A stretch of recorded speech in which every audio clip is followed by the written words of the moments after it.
Good morning, everyone, and welcome to our first Monday Live of 2022. Really excited to be here talking about all things humanising work and exploring what's going on for us, for our friends, our partners and our clients on a weekly basis. We're streaming live on Bailey and French LinkedIn channel, as well as our Facebook and our YouTube page.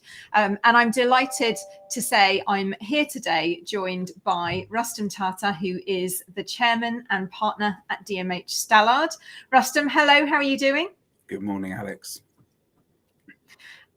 And also I have Ant here, Anthony Fitton. Hi, Ant, how are you?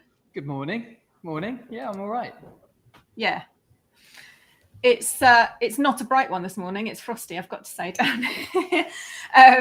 But we're here today to have, as I said, to have a good chat about looking ahead towards the week. So we've switched up from Fridays. We were reflecting on the week previous to us last year, and we had some great live sessions, really open conversations, unscripted conversations, talking about what's going on for everybody right now. And there was so much happening on a daily and a weekly basis.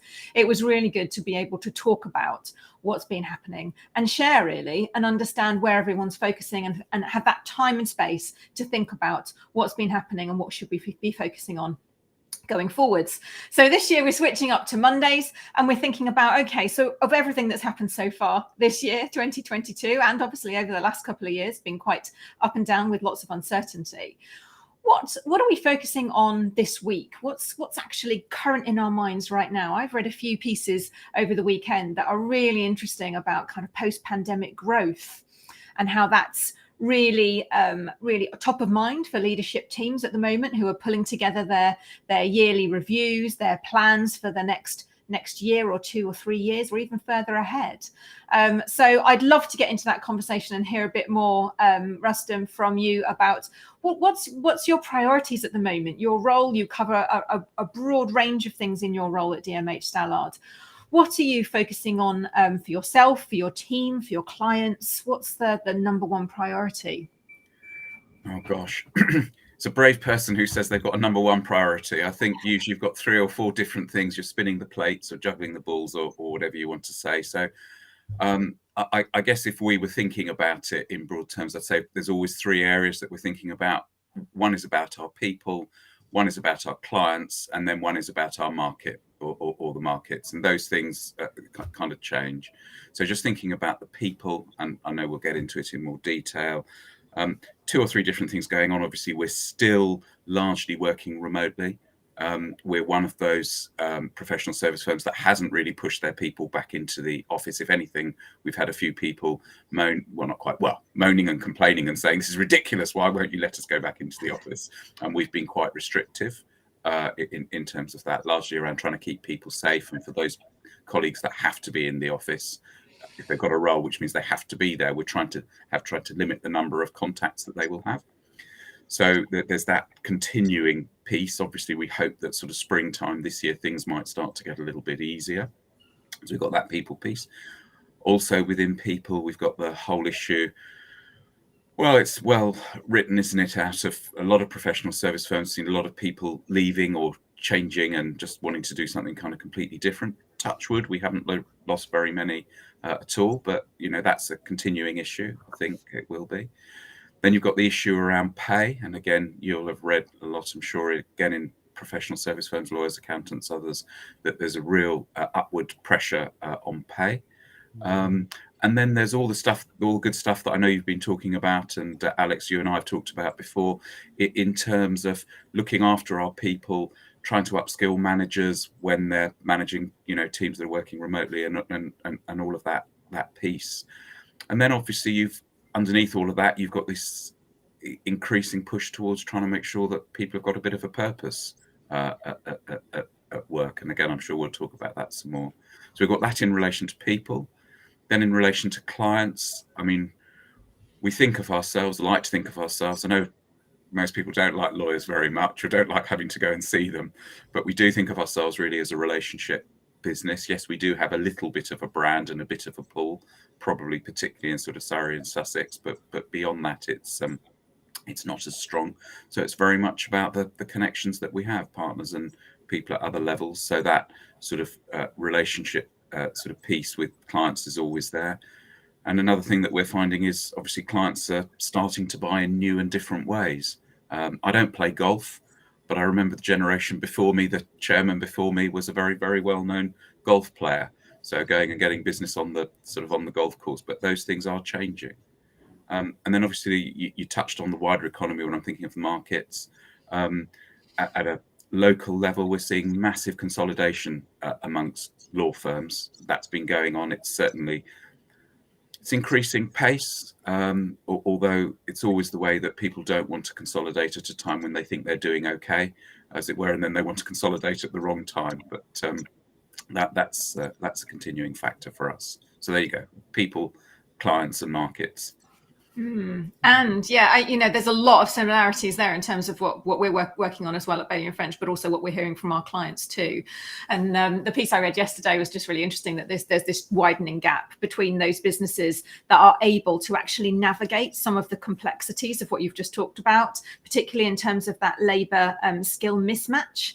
So in terms of people, exactly as you said, kind of reevaluating, moving jobs, there seems to be a lot of people in new teams, even if they're not themselves having moved, they've got new people in their own teams, whether that be because of growth or because of just simply higher turnover.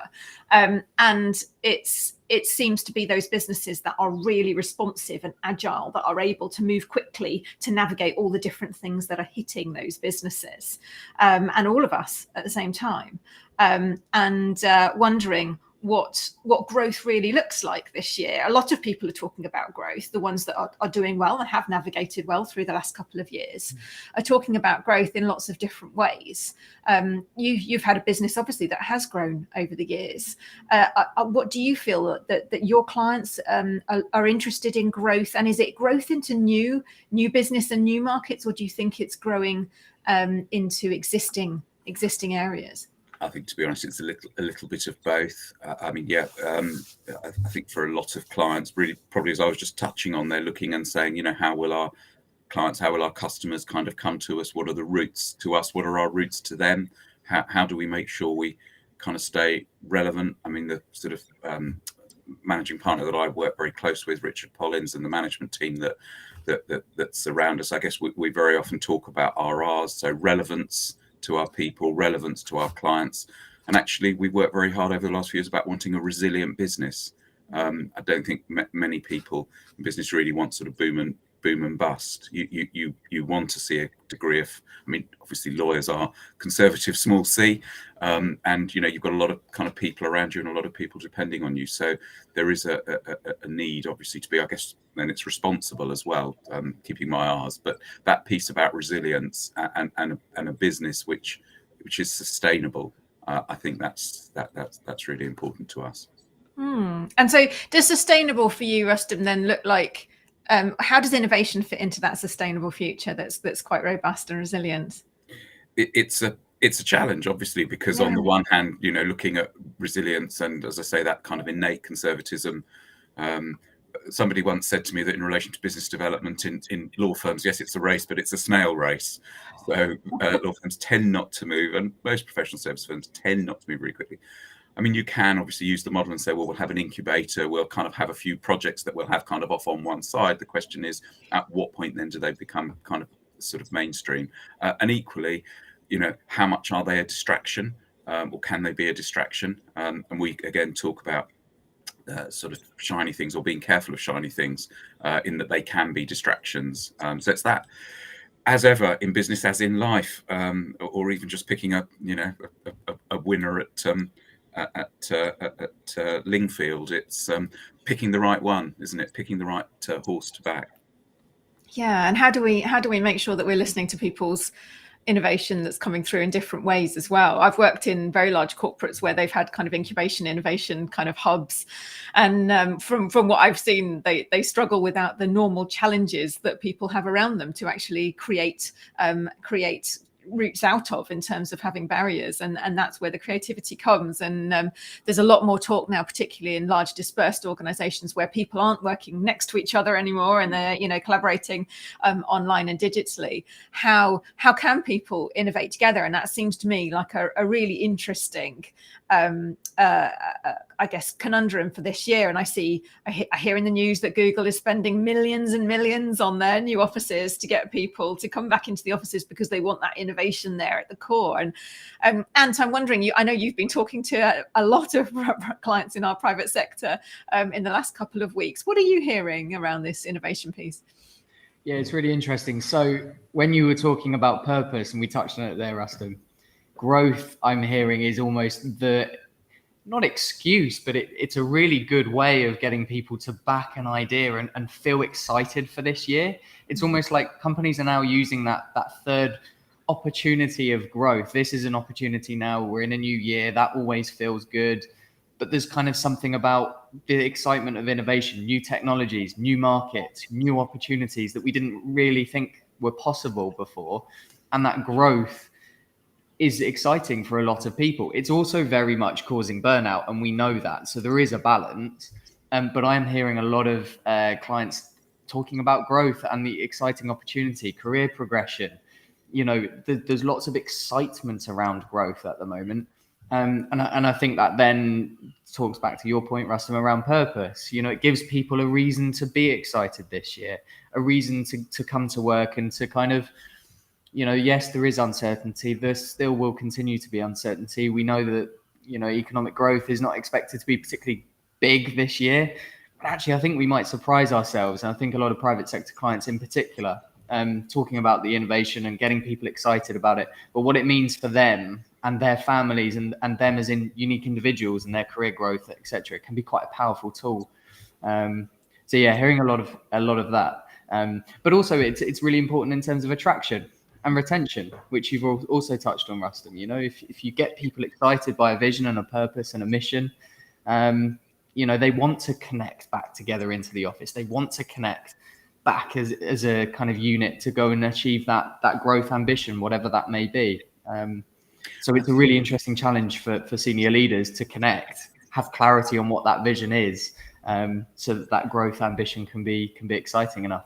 I think there's growth, and I think there's an element of growth is just sort of feels, most people, I guess, well, you're the work psychologist, so I'll be careful what I say, but I think most people want to be part of an organization which is exciting and dynamic and changing, but obviously not changing so fast that it becomes, because I think, you know, and even in my own business for a period, we saw it where we kept kind of changing and kept having new ideas and nothing really stuck.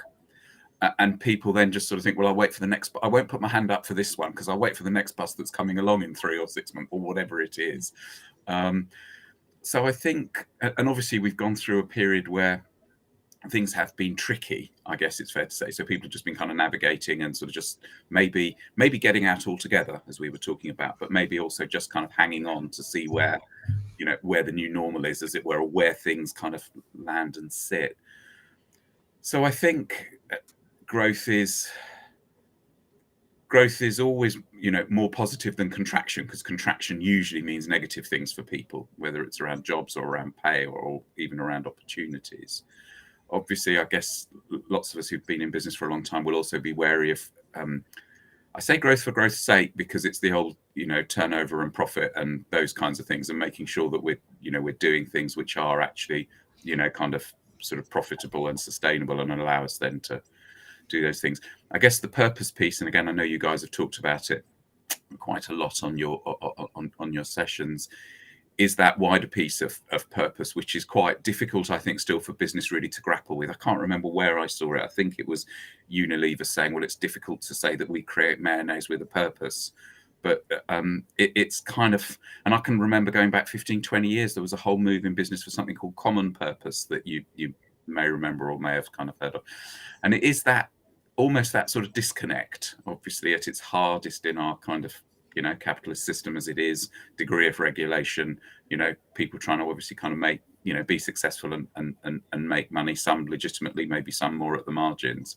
And at the same time say, well, somehow we're connected to a wider and greater purpose. I guess that's really something. And yeah, I think that's hard. And I think most organizations are struggling. And it's the old thing, isn't it? You know, you can have a great, you know, internal strap line, but when you scratch the surface and when the chips are down, that's when people really judge it. And again, that comes back to probably not over promising, in that regard.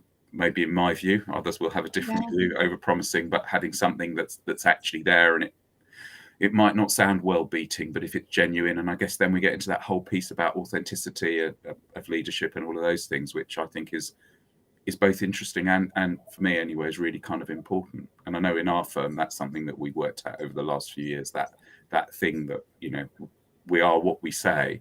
Sometimes it's not the most exciting, but it is actually kind of true.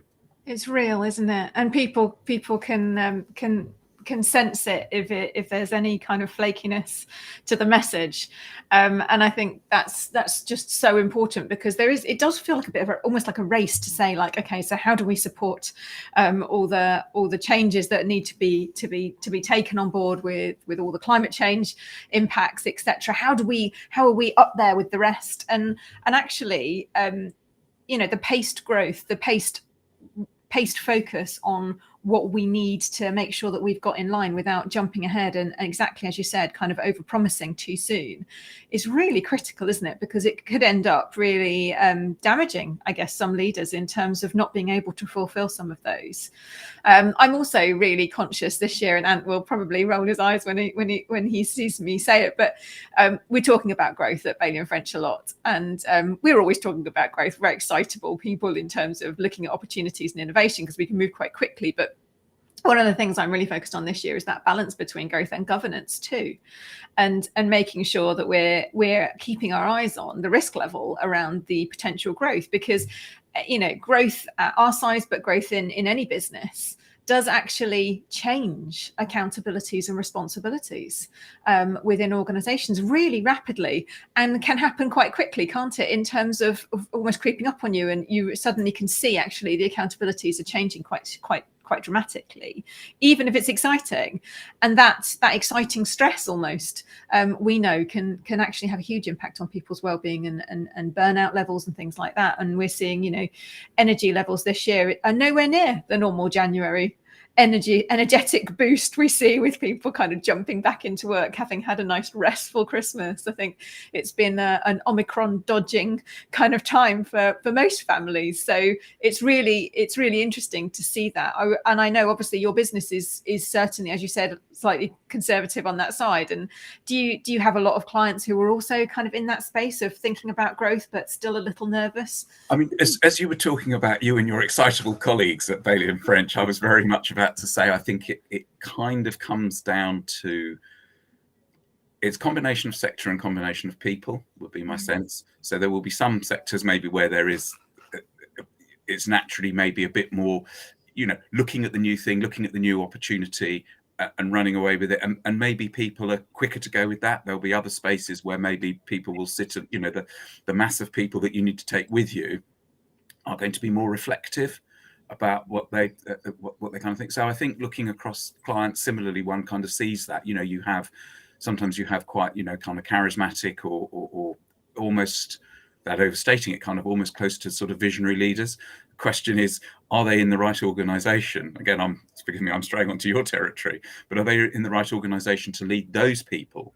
So you need to get that right fit, don't you? You need your leaders not to be the same, but to be close and connected enough so that they're credible with the people that they're leading, whilst at the same time obviously just trying to get the tone of it right, if I can kind of put it like that. And I think that's a challenge, and that's a range. And yeah, we certainly obviously see clients, I mean, perhaps over the last, you know, the whole economy's been in a, you know, it has been in a kind of an unprecedented state, in that for a long time, for the last couple of years, people have been saying, well, there's going to be a big shock, there's going to be a big shock, there's going to be loads of insolvencies. And again, the insolvency profession are sort of gearing up and saying, well, 2022 is going to be that year because the government loans, some of those have got to be repaid and stuff. But I don't know, I think we're still in a little bit of a bubble. And obviously it's positive. It's nice to write stories about growth than about contraction. But you know, I know colleagues in other spaces who would say, no, this is the year where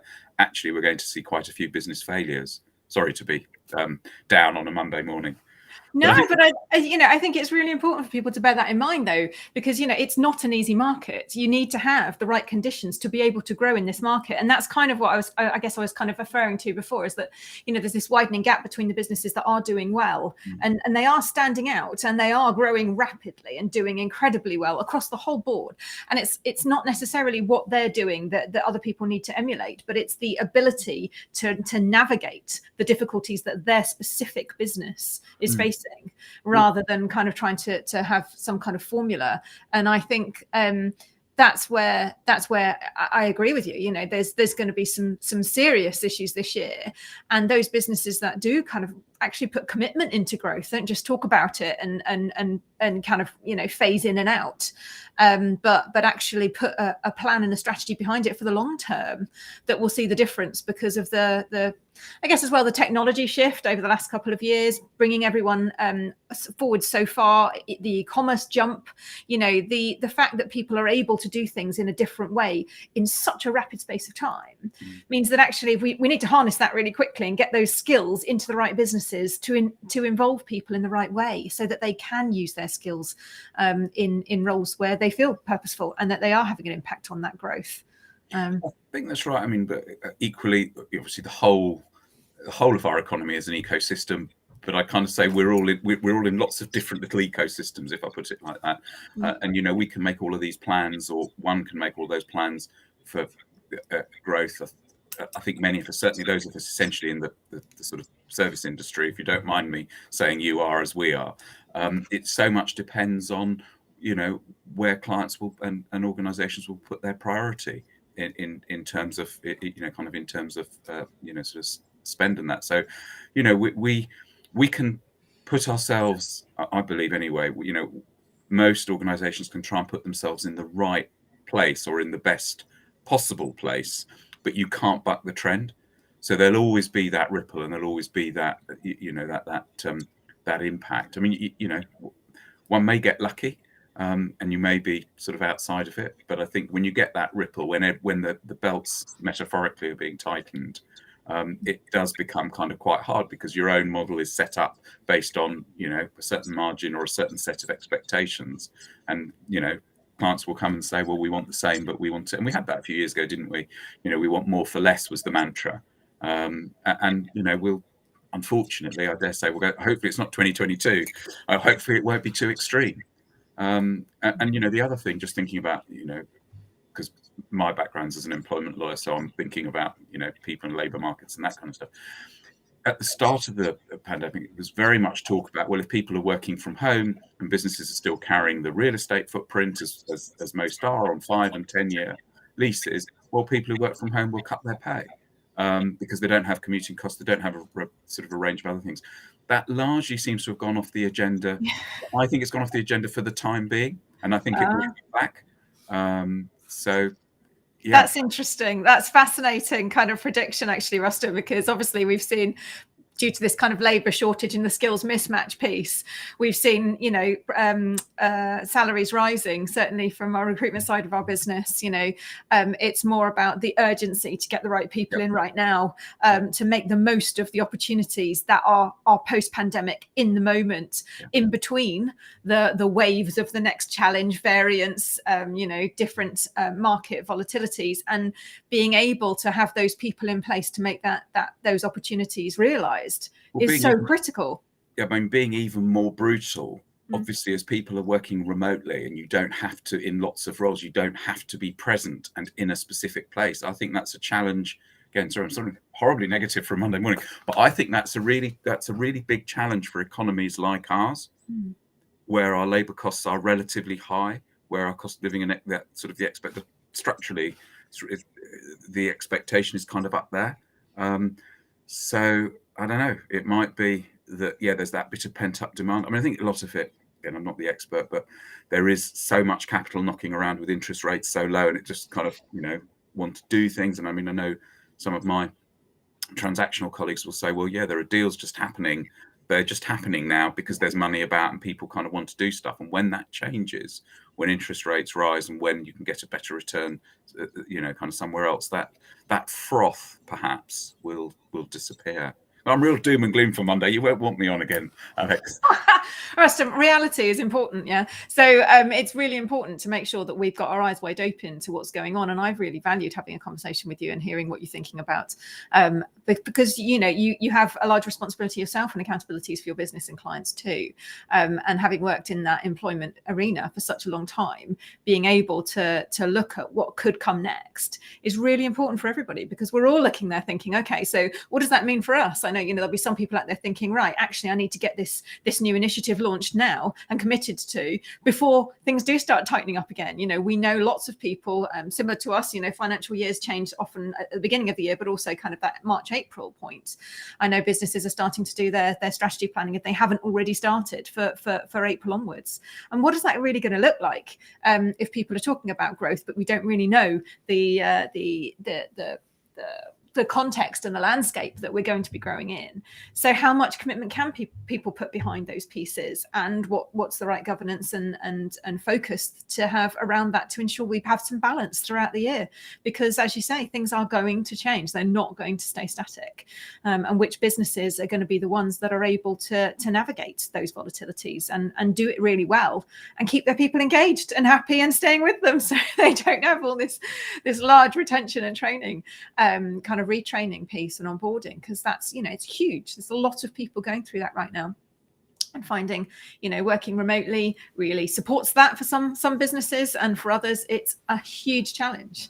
And certainly we're experimenting with everything. We're saying, right, well, let's try a bit of everything, see what works for us, because it might work for another big business, but not necessarily be the right thing for us and our people and where the business is right now. And I think it's that sensing, isn't it, of what's right, what feels right. And I often come back to this point with people. I talk about kind of finding their voice, but listening to intuition and wisdom. We have wisdom through many years of working and applying information and data and research into the world, and actually that wisdom, we need to really listen to it quite a lot, and listen to our intuition and what it's telling us in these times, to ensure that we are able to lead through more challenges that I'm sure we'll all face, but also enjoy the ride as well, in excitement of what's coming up for us too. So this half an hour has gone super quick. It's a couple of minutes till we finish. And was there anything you wanted to kind of recap and close on? I've been talking quite intensely with Rustum around growth. No, it's just great hearing the two of you kind of talking about these really key topics. And interestingly, just hearing the themes across everything that people are talking about, public and private, actually is very similar. It's retention. It is kind of how do we keep the money coming in so that we can keep doing the things that we want to do, but do it purposefully, not overpromise and under-deliver, because that's going to really annoy people even more, and make us lose people and not get us to where we need to be. It's been a really fascinating conversation. The question for me is always, though, at this time of year in particular, as we look at our strategy for 2022, and you mentioned it there, Alex, around commitment. Are people going to do what they always do, which is, we know people are really fundamental to everything here. Human beings are at the heart of this growth plan. We need to keep hold of them. We know that, people are burning out, etc. The people strategy has never been more important than it is right now. And it's always the first budget to go, including the L&D budget. So is this the year that that's actually going to change? And I think it has changed over the last couple of years, but is it going to change this year more so than ever before? And what is, what's going to happen with that? But that's on my mind. It's been interesting hearing the back and forth, though. Typically. Thank you, Anne. That's really helpful. I like that kind of so what's actually going to happen now. And Rustum, was there anything you wanted to share before we close off for the morning? No, I think just picking up on what Ant says, I don't suspect it'll just be 2022, but I think the next 3, 4, 5 years, I think they're kind of genies out that bottle. I mean, very quickly, I went to the cinema. I haven't been to the cinema for ages. Went on Saturday, and what struck me was, and my wife, were the advertisements were either about travel, or they were about green eating, and the McDonald's advert for their new plant-based burger, or they were about basically green living with cars. So I think there is that change. I mean, I'm not going to get all evangelical about it. So I don't think it'll just be 2022, but I think there is a real change. And I think that's also a generational shift. Yes. And thank goodness, it's great. It's about time, isn't it? So really pleased to see that, and hearing my kids talking about it more at school on a daily basis at the moment as well too. So I think, yeah, we'd love to talk more about this. It feels like time's just gone too quickly and we've run out now. But I've really enjoyed talking about it, sharing ideas and thoughts, and having an open conversation with you, Ruston. Thank you so much for joining us. To all our listeners as well, who are viewing this live, but also watching the recordings too and listening in on our podcast. Thank you so much for joining us today. Monday Live, have a think about some of the topics that have come up today, and I hope some of those are relevant for whatever it is you're about to do today and for the rest of the week. And join us next week on our Monday Live again, same time, same place, 8:30 till 9 a.m. on all our Bailey and French channels, LinkedIn, Facebook and YouTube. So thank you very much, guys. I hope you have a brilliant rest of your day, and I look forward to speaking to you soon. Thanks, Alex. Thanks, Ruston.